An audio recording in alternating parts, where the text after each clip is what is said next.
Yes, आपकी आवाज़ आ रही है। And welcome, welcome. आज आप हमें कौन-सा विज़डम बताएँगी? प्लीज़ बताइए। Thank you. नहीं, आज तो इन जनरल आज सबसे पहले मैं मेरे गुरु ब्रह्मश्री पितामह पत्री सर और जीके सर को प्रणाम करते हुए कोटि-कोटि प्रणाम करते हुए और इस जूम सेशन में जितने भी आत्मा बंधु आई हैं सभी को आत्मा प्रणाम। और आज गणेश चतुर्थी है। यस, तो सब सबसे पहले गणेश चतुर्थी का सबको हार्दिक शुभकामनाएं। और ये पहली पूजा होती है विनायक जी का पूजा। तो गणेश जी का ज्ञान हमें क्या कहते हैं? हम पूजा तो कर देते हैं, लेकिन गणेश जी हमें क्या कहते हैं वो थोड़ा सा समझेंगे। मैम वो बताऊं? Yes, yes ma'am. हाँ, थैंक यू। Thank you. तो आप सभी लोग गणेश जी के बारे में तो सब जानते ही हैं। तो आज उसी के बारे में थोड़ा हम जानेंगे। हम अपने जीवन में कोई भी कार्य करते हैं तो पहले उस कार्य का आरंभ श्री गणेश ही करते हैं। गणेश जी जो कि हमारे जीवन मैम के विघ्न आपकी आ हरता और सभी देवताओं के। एक मिनट में अभी आएगी, देखिएगा मेरी आवाज। मैम अभी मेरी आवाज आ रही है? Yes, yes. एक मिनट मेरी आवाज आएगी ma'am. Just a minute. Signal का थोड़ा सा प्रॉब्लम है घर में। हाँ, अभी देखिए मैम आ यस, रही है आवाज? आ रही है, क्लियर है हाँ अभी। यस, हाँ। तो विघ्न हरता है। अगर आप देखते हैं तो हमारे जितने भी देवी देवता देखते हैं सभी को कंचन काया दिखाते हैं परफेक्टली। ऑलराइट, सभी भगवान को बहुत सुंदर दिखाया जाता है। लेकिन गणेश जी एक ही भगवान हैं जिनको बहुत सारे विकारों के साथ दिखाया जाता है। तो ऐसे भगवान जो इतने विकारों के साथ हैं वो कैसे अग्र पूज्य हो गए? ये तो बहुत आश्चर्य की बात है। तो हम पहले जानेंगे कि गणेश जी को हम क्यों अग्र पूज्य करते हैं। आप सभी को गणेश जी के बारे में प्रचलित बहुत फेमस सी प्रसिद्ध कहानी पता ही होगा, फिर भी मैं बताती हूँ वो कहानी छोटी संक्षिप्त में। यस। एक बार पार्वती जी जो थे कैलाश में शिव जी ध्यान के लिए गए थे 10 साल। पार्वती जी थे तो वो नहाने जा रहे थे। नहाने जाते वक्त उनके शरीर से जो मिट्टी निकला उससे एक बालक को बनाते हैं और उसका प्राण प्रतिष्ठा करते हैं। प्राण प्रतिष्ठा करके उस बालक को अपने कक्ष के बाहर खड़ा करके बोलते हैं कि तुम इस कक्ष के अंदर किसी को आने मत देना। तो बालक अपनी माता का आज्ञा का पालन करते हुए वो कक्ष के बाहर खड़ा हो जाता है। उसी दौरान शिव जी जो ध्यान से आते हैं 10 साल के बाद, वो अंदर जाने की अनुमति मांगते हैं। तो बालक अपनी माँ की आदेश को मानते हुए शिव जी को कहते हैं कि नहीं, आप अंदर नहीं जा सकते। वो शिव जी को पहचानता नहीं है वो बालक। तो वो बालक हठ करता है कि आप अंदर नहीं जा सकते। तब शिव जी गुस्से में आकर उस बालक का सर काट देते हैं। तभी पार्वती जी रोते हुए आते हैं और शिव जी को बोलते हैं कि आप इस बालक मेरा बेटा है, बच्चा है, आप इसको पुनर्जीवित करो। तभी शिव जी ने एक हाथी का सर, गज का सर लाके शिव जी उसका पुनः प्राण प्रदान करते हैं। विष्णु जो ब्रह्मा जो हैं उनका प्राण देते हैं और उसको उनको सभी देवताओं में अग्र पूज्य कहा जाता है। तो हम ये कहानी बहुत सालों से बचपन से हर कोई गणेश चतुर्थी के दिन सुनता आया है। लेकिन हमारे मन में ऐसे कभी भी ये सवाल नहीं आया, शिव जी जो कि त्रिकालदर्शी हैं, तीनों कालों में क्या होता है, उनका तो थर्ड आई है, उनका तो थर्ड आई ओपन है, त्रिकालदर्शी है, पास्ट, प्रेज़ेंट, फ्यूचर सब जानते हैं। वो अपने बच्चे के बारे में क्या नहीं जानते होंगे कि वो बच्चा उनका है, पार्वती से सृष्टि किया गया है। और और एक बात, जो ध्यान से 10 साल ध्यान के बाद, तपस्या के बाद आए हैं, कोई इतना गुस्सा आ जाएगा कि वो अपने बच्चे का सर काट दे? हम 10 मिनट या आधा घंटा ध्यान करते हैं तो हम कितना शांत हो जाते हैं, हमें गुस्सा ही नहीं आता है। ऐसे शिव जी को इतना गुस्सा आ जाता है कि वो एक छोटे बच्चे का सर काट दे। ये कहानी अगर सुनते हैं तो ऐसा। और एक बात, पार्वती देवी के शरीर में वो तो देवी हैं, ये सृष्टि की आदि शक्ति है, पराशक्ति है, सृष्टि को रचना करने वाली। उनके शरीर में क्या इतनी मिट्टी है कि वो एक बच्चे को बना सकते? ये सब कहानी हमें क्या सिखाती है, पहले हम इसको जानते हैं। कि जब हम बोलते हैं कि पार्वती जी अपनी शरीर की मिट्टी से एक बच्चे को बनाते हैं, इसका अर्थ ये कि हमारा बॉडी जो है ये मिट्टी है, पंच तत्वों से बना है। जब हमारा ये शरीर जीवात्मा, जब हमारा आत्मा शरीर से चला जाएगा, ये शरीर फिर उस पंच तत्वों में मिल जाता है। अर्थात इस मिट्टी से आए हैं हम, फिर इस मिट्टी से ही चले जाएँगे। ये मिट्टी है। और पार्वती जी अपनी मिट्टी से बनाए हैं, अपनी शरीर के अंश से बनाए हैं, अर्थात पार्वती जी जो है अपनी बॉडी कॉन्शियसनेस से उस बच्चे को पैदा किए हैं, उस बच्चे का सृष्टि किए हैं। और उस बच्चे में इतना अहंकार था, हम जब बॉडी अहंकार में शरीर की बॉडी कॉन्शियसनेस में रहते हैं मास्टर्स, हमें मैं का भाव बहुत ज़्यादा रहता है। और हमें जब अहंकार का भाव ज़्यादा रहता है, हम हमारे परम पिता जो हमारे सुपर सेल है, ओवर सेल्फ है, उससे कनेक्ट नहीं हो पाते, परमात्मा को पहचान नहीं पाते हैं। तभी उस बच्चे में इतना अहंकार था कि मैं पार्वती जी से बना हूँ। तो उसमें जो अहंकार भाव था, उस अहंकार भाव से वो अपने परमात्मा को पहचान नहीं पाया। ऐसे ही हम जब अहंकार भाव में रहते हैं, हम खुद को भूल जाते हैं, हम अपने परमात्मा को कनेक्ट नहीं होते हैं, हम हमारे पिता को पहचान नहीं पाते हैं। वो बच्चा जब अपने पिता को पहचान नहीं पाया, इसका अर्थात ये है कि हम जब बॉडी कॉन्शियसनेस में रहते हैं, हमें अहंकार ज़्यादा होती है और हम अपने परमात्मा को पहचान नहीं पाते हैं। और शिव जी ने बोलते हैं कि शिव जी उसका उस सर काट दिया। हम नहीं कभी भी नहीं कहते कि शिव जी बच्चे का हत्या किया। हत्या का जब सर काट देते हैं, ये तो हत्या ही होता है ना, सर काटने से कोई किसी का भी मृत्यु हो जाता है। लेकिन अभी हम कभी नहीं कहते हैं कि शिव जी ने उस बच्चे का हत्या किया। हम कहते हैं कि सर काट दिया। सर काट दिया का अर्थात ये है कि उस अहंकार का सर काट दिया, जिसकी वजह से वो अपने परम पिता से मिल नहीं पा रहा था, जुड़ नहीं पा रहा था। जब परमेश्वर शिव जी उस अहंकार का सर काटे, देखिए जब बच्चे का सर काट दिए, तो फिर एक इंसान का सर वो लगा सकते थे। क्यों एक अ, हाथी का सर ही लगाए? क्योंकि हाथी जो है वो आध्यात्मिकता का सिंबल है। और इस पृथ्वी में जितने भी जीव हैं, उसमें से सबसे ज़्यादा बड़ा सर हाथी का रहता है, जिसमें सबसे ज़्यादा बुद्धि हाथी में रहती है। जिसका बड़ा सर है, हम बोलते हैं ये बहुत ज्ञानी होता है।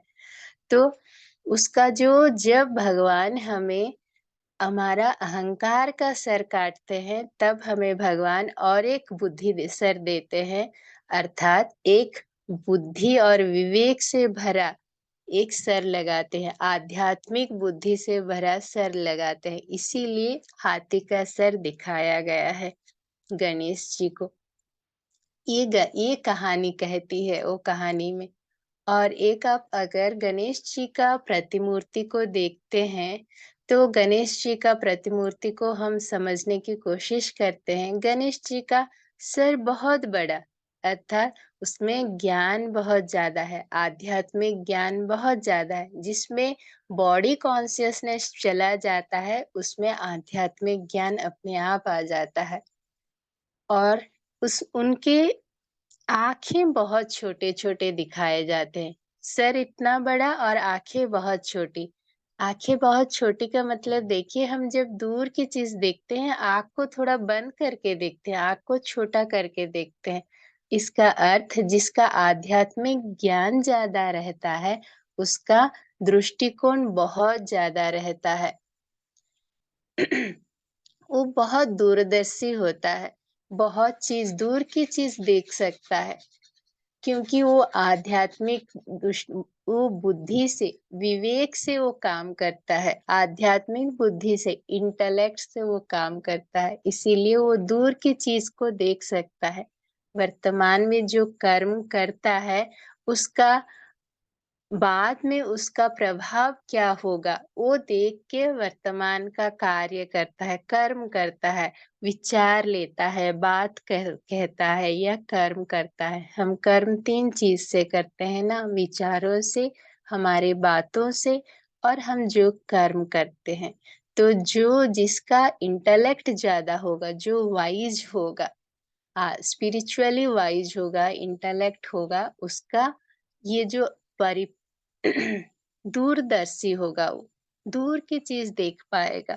मतलब इसका आज का मैं जो बोल रहा हूँ, कुछ भी बोल देते हैं, कुछ भी विचार आ जाते हैं, ऐसे नहीं होगा वो, क्योंकि हर चीज़ से पहले वो उसका परिणाम क्या होगा भविष्य में वो देख पाएगा। ये आँखें समझाती हैं और उनके कान देखिए बहुत बड़े-बड़े होते हैं। इसका अर्थ ये है कि हमें बहुत ज़्यादा सुनना है और उनके कान एक छन्नी के जैसे होते हैं, जैसे हम छानते हैं ना हर चीज़ को, जो कचरा को साइड कर देता है, अच्छी चीज़ को अलग कर देता है।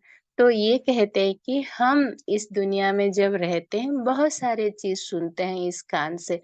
तब सुनते वक़्त हमें क्या करना है, अच्छे चीज़ों को सिर्फ़ लेना है छान के अंदर, बुरे चीज़ को अंदर नहीं जाने देना। एक बार बुरा चीज़ चला गया, अब मैं इस चीज़ के ऊपर नहीं भी सोचूँगा बोलने से भी वो आपको दिमाग में उसके बारे में सोच आ ही जाती है। इसीलिए पहले आपको कोई भी बात सुनने से पहले खराब चीज़ को अलग कर देना है और अच्छी चीज़ को अंदर लेके जाना है। उसी से आपके विचार बनते हैं। और उनके मुँह को बहुत छोटा दिखाया गया है। इसका अर्थ हमें जितना सुनना है, उससे बहुत कम बोलना है और जो भी बोलना है, सोच समझ के बोलना है। और उनका सूंड देखते हैं, उसका एक बहुत शक्तिशाली सूंड रहता है। हम सब हमारे सबकी धारणा ये है कि जो आध्यात्मिकता में है वो बहुत नाजुक हैं, बहुत सॉफ्ट हैं, किसी का कुछ नहीं करते, मतलब गुस्सा नहीं करते। किसी के लिए कोई भी अगर बुरा काम करते हैं तो कोई उनको डाँटेंगे नहीं। तो ऐसा एक धारणा बन जाती है आध्यात्मिकता का, लेकिन आध्यात्मिकता का अर्थ ये नहीं है। आध्यात्मिकता का अर्थ है आप अंदर से एकदम दृढ़ बनिए, बाहर से सॉफ्ट बनिए। जैसे कि ट्रंक से वो एक पेड़ को भी उखाड़ सकती है और छोटे से बच्चे को भी पकड़ सकती है, उस बच्चे को कोई नुकसान नहीं करती है। ऐसे ही हम जब बाहर कोई भी किसी को बात करते हैं, कुछ भी करते हैं, हमें अच्छी बात करना है। हर एक सिचुएशन में हमें स्ट्रॉन्ग रहना ऐसा है। और दूसरी बात, हमें कोई भी हमारे ऊपर कोई भी परेशानी आए, तो हमें उस परेशानी से खुद को भी निकालने की क्षमता हमारे में होनी चाहिए। और उन्हें और एक चीज़, उनमें हम देखते हैं उनके 2 दाँत होते हैं और उनमें 1 दाँत टूटा हुआ दिखाया जाता है। इसका अर्थ क्या है? हमारी इस पृथ्वी में हम सब डुअलिटी में जीते हैं। हर चीज़ की डुअलिटी है, मेल, फीमेल है, बहुत सारे रिलिजन है, हर चीज़ में डुअलिटी। तो गणेश जी ये कहते हैं कि जीवन में डुअलिटी नहीं होना चाहिए। जब आध्यात्मिकता आती है हमारे जीवन में, डुअलिटी खत्म हो जाती है। इसका अर्थ मैं भी आत्मा, तुम भी आत्मा। उस परमात्मा से जो पहले ज्ञान हमें मिलती है और परमात्मा जब हमें पहले ज्ञान देते हैं, वो उसका सबसे पहला सबक ये है कि मैं भी आत्मस्वरूप हूँ, तुम भी मेरा एक अंश हो, तुम भी मेरी ही अंश आत्मा हो। तो इसमें डुअलिटी है ही नहीं। मैं आत्मा, मेरे चारों तरफ जितने भी हैं, वो सब आत्मा है। तो इसमें दूसरा चीज़ है ही नहीं। जब दूसरा कुछ बचा ही नहीं, तो मेरे मन में प्रकार के ब दूसरे प्रकार के बदगुण आएँगे नहीं, दूसरे प्रकार के खराब विचार आएँगे नहीं। मेरे लिए जितने प्रेम आएगा, सद्भाव आएगा, सद्विचार आएँगे, वही विचार मेरा मुझे दूसरों के लिए भी रखना है, रहेगा, क्योंकि वो भी वही आत्मा है। यहाँ पर कोई दूसरा चीज़ ही नहीं, जो है एक है, वो है आत्मा स्वरूप, परमात्मा का अंश, परमात्मा का रूप आत्मा। और उनका पेट जो है बहुत बड़ा दिखाया जाता है। भगवान, किसी भी भगवान को देखिए, इतना बड़ा पेट नहीं दिखाया जाता, लेकिन गणेश जी का पेट बहुत बड़ा दिखाया जाता है। क्यों? गणेश जी क्या है, ये क्या दिखाता है? हमारे इस जीवन में हम बहुत सारे लोगों को लेके आते हैं हमारे लाइफ जर्नी में, लेकिन हम भूल जाते हैं हमारे सोल जर्नी में कि कितने सारे रिश्ते, पड़ोसी, नाइबर्स, कोलीग्स, बहुत समाज में बहुत सारे लोग, बहुत सारों को बहुत सारे गुणों के साथ लेके आते हैं। हम जैसे हैं, हमसे संपूर्ण भिन्न होते हैं, लेकिन वो भिन्नता को हम अपने जीवन में हमेशा एक्सेप्ट नहीं कर पाते हैं। वही हमारे प्रॉब्लम के कारण होती है। हम सोचते हैं कि हम जैसे सोचते हैं, वो क्यों वैसे नहीं सोचते? वो भी अगर वैसे सोचते तो मेरी जीवन कितनी सुंदर होती। हम हमेशा यही एक्सपेक्टेशन में रहते हैं। लेकिन गणेश जी का वो पेट कहता है कि हम जितने भी हमारे जीवन में व्यक्तियों को, संगठनों को, परिस्थितियों को लेके आए हैं, वो सब हमारे जीवन की उन्नति के लिए, हमारे जीवन के लर्निंग प्रोसेस के लिए लेके आए हैं। उन सभी व्यक्तियों को, संगठनों को, परिस्थितियों को विदाउट एनी डाउट हमें एक्सेप्ट करना है। और कैसे करना है? अनकंडीशनल लव में कंड क हमें एक्सेप्ट करना है अनकंडीशनल लव के साथ। किसी से कोई भी एक्सपेक्टेशन नहीं कि ये ऐसे बदलेंगे मेरे हिसाब से, तो तभी मैं इनसे रिश्ता रखूंगी या प्यार करूंगी, ऐसा नहीं। सभी व्यक्तियों को, सभी संगठनों को हमें एक्सेप्ट करते जाना है, क्योंकि सब हमारे ही क्रिएशन है। We create our own reality. मेरे जीवन की वास्तविकता की सृष्टिकर्ता मैं हूँ। मेरे जीवन में जितनी भी घटनाएं, परिस्थितियां, लोग हैं, सब मेरे ही से बने हैं। तो मुझे इन सभी को एक्सेप्ट करना है। ये उनका पेट दिखाता है। और उनके हाथ जो है, 4 हाथ देखते हैं हम। और एक हाथ में कुऱ्हाड़ी होता है। कुऱ्हाड़ी क्या करती है? काटने की चीज है वो, काटती है। तो वो काटना, क्या काटेगी वो कुऱ्हाड़ी से? हमें क्या काटना है? अज्ञानता को काटना है। ज्ञान की कुऱ्हाड़ी से हमारे अज्ञानता को काटना है, हमारे ब्लाइंड बिलीव्स को काटना है। जो ब्लाइंड बिलीव्स हमारे आध्यात्मिकता के लिए रोक बनता है, आध्यात्मिकता के प्रगति में हमें अंतराय सृष्टि करते हैं, उस चीजों को, उस ज्ञान रूपी कुऱ्हाड़ी से, आत्मज्ञान की कुऱ्हाड़ी से और ज्ञान से काट के उस जो परमात्मा के साथ मिलना है। और एक हाथ में एक रस्सी दिखाते हैं। रस्सी का काम है बांधना। देखिए, आप जितना भी ध्यान कीजिए, जितना भी बुक्स पढ़िए, जितना भी ज्ञान लीजिए अपने जीवन में, जब तक उस चीज को अपने जीवन में आचरण में नहीं लाते, उसका कोई फायदा नहीं, कोई फायदा नहीं। रामायण में सुनूं या महाभारत भी मैं सुनूं या भगवत गीता सुनूं, पढूं, 1000 बार भी पढूं, लेकिन उसका एक चीज भी अगर मैं अपने जीवन में आचरण में नहीं लेती हूँ, नहीं लाती हूँ, तब मेरे जीवन का कोई ही बदलाव नहीं होगा। तो हमें जब कोई भी ज्ञान को लेते हैं, उसे आचरण में लाना पड़ता है। आचरण में लाना मतलब सेल्फ डिसिप्लिन। जब तक हमारी लाइफ में सेल्फ डिसिप्लिन नहीं होता है, हम देखिए अब जब ध्यान में आए हैं, हमारा जीवन कितना सेल्फ डिसिप्लिन है। नहीं तो अभी आपके घर में कितने ही लोग होंगे कि 6:30 पे सोए होंगे, लेकिन आप क्यों उठ गए 6:30 पे? उठ के मुझे मेडिटेशन करना है। आज मुझे हर कोई फ़िल्म देखता होगा कि और कुछ करता होगा। उस टाइम आप शायद स्वाध्याय करते होंगे, नहीं तो कोई सज्जन सांगत्य करता होगा, नहीं तो सब कोई ऐसा-वैसा बोलते वक़्त आप लेकिन हमेशा ध्यान में रखेंगे, नहीं मुझे मेरी विशुद्धि चक्र खराब हो जाएगी। मुझे मेरे वाक क्षेत्र के ऊपर ध्यान देना है। मैं जो भी बोलूँ सही बोलना है, सोच समझ के बोलना है। हम इतना अवेयर क्यों रहते हैं? क्योंकि हमने जो ज्ञान लिया है उसको आचरण में लेके आते हैं। जब हम आचरण में लाते हैं, तभी हम अपने जीवन में कुछ परिवर्तन ला पाते हैं। तो बाँधना का मतलब हम कुछ मर्यादाओं में खुद को बाँधेंगे, कुछ नियमों में खुद को बाँधेंगे, जिससे कि हमारी आत्म उन्नति हो, जिससे कि हम अपनी परमात्मा से कनेक्ट हो सके। और और एक हाथ दिखा जाता है आशीर्वाद देते हुए। देखते हैं, हम हम सब हम सब उस परमात्मा के एक-एक अंश हैं।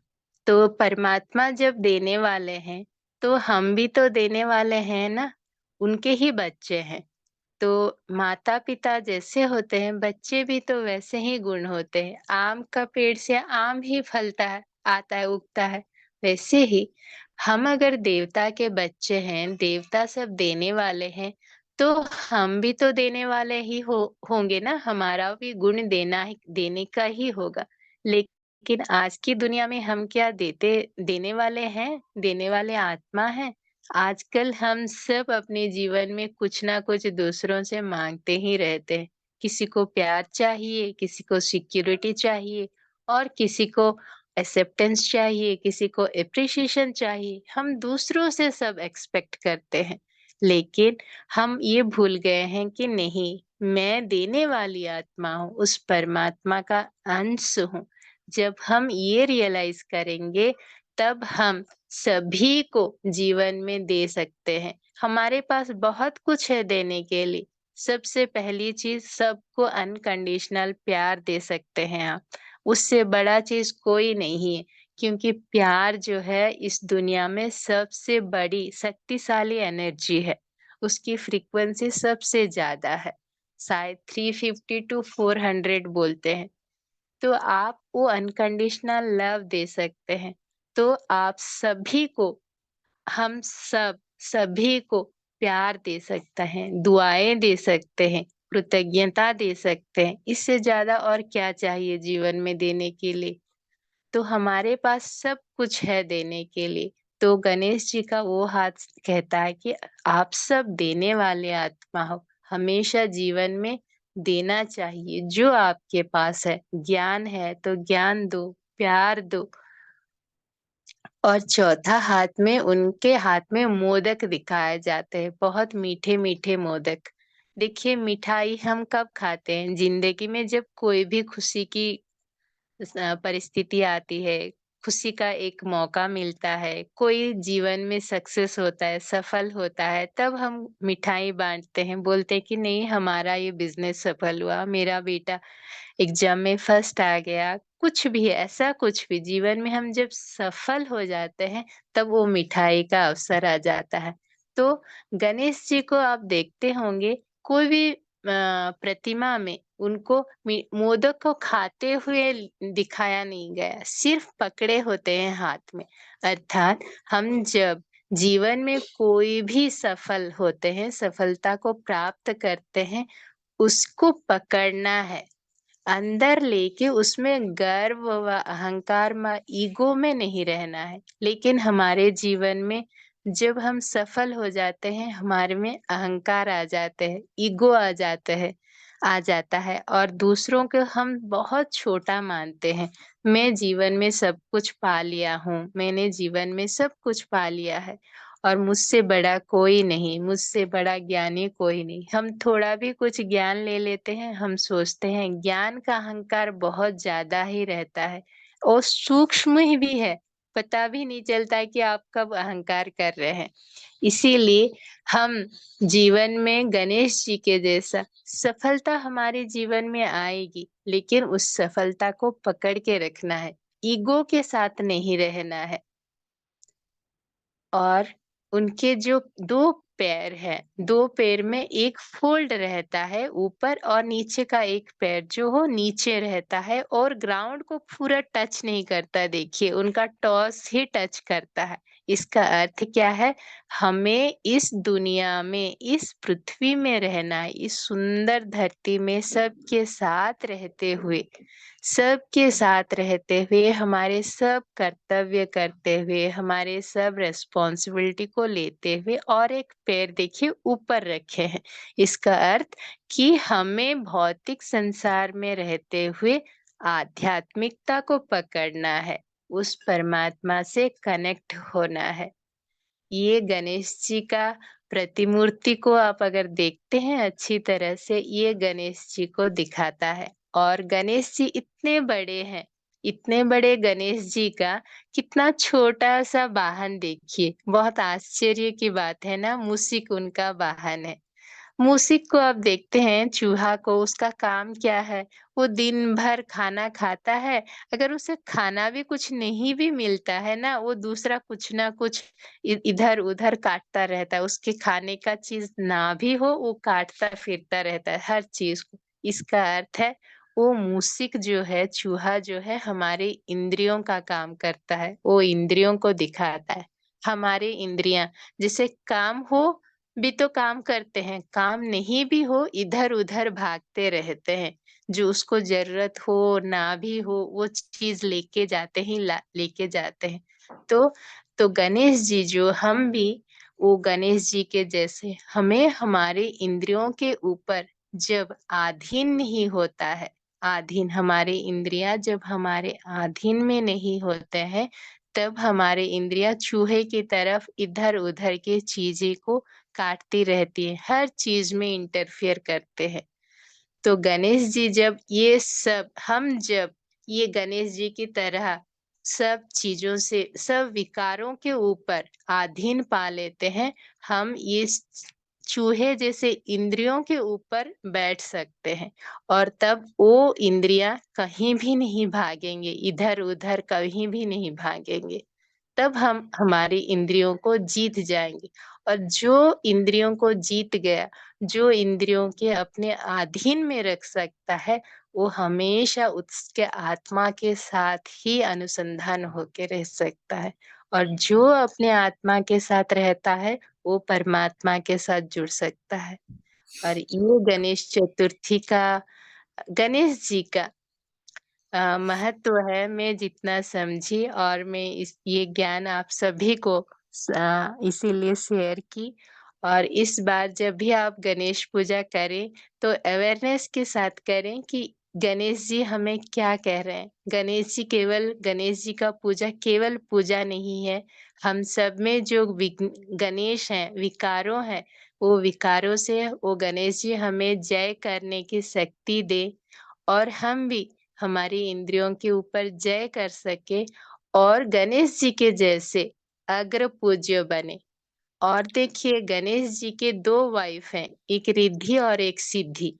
देखिए अगर आपके जीवन में इतने सारे गुणों के ऊपर अधीन हो सकते हैं, जय प्राप्त करते हैं, तब आपके जीवन में सिद्धि तो होगी, जो चाहे वो चीज़ आ जाएगी। आप जो भी संकल्प करेंगे वो अपने आप आ जाएगा। अपनी जीवन में सक्सेस और प्रॉस्पेरस दोनों अपने आप आएगा। आपका कोई प्रयत्न भी नहीं चाहिए। तो ये गणेश जी की पूजा का महत्व है। इस बार गणेश जी का पूजा जब भी करें, ये चीज़ों को याद करिए और अवेयरनेस के साथ कीजिएगा। और गणेश जी का आशीष और आशीर्वाद सभी के ऊपर रहे, बने रहे, ये मेरी मनोकामना है। सभी को धन्यवाद।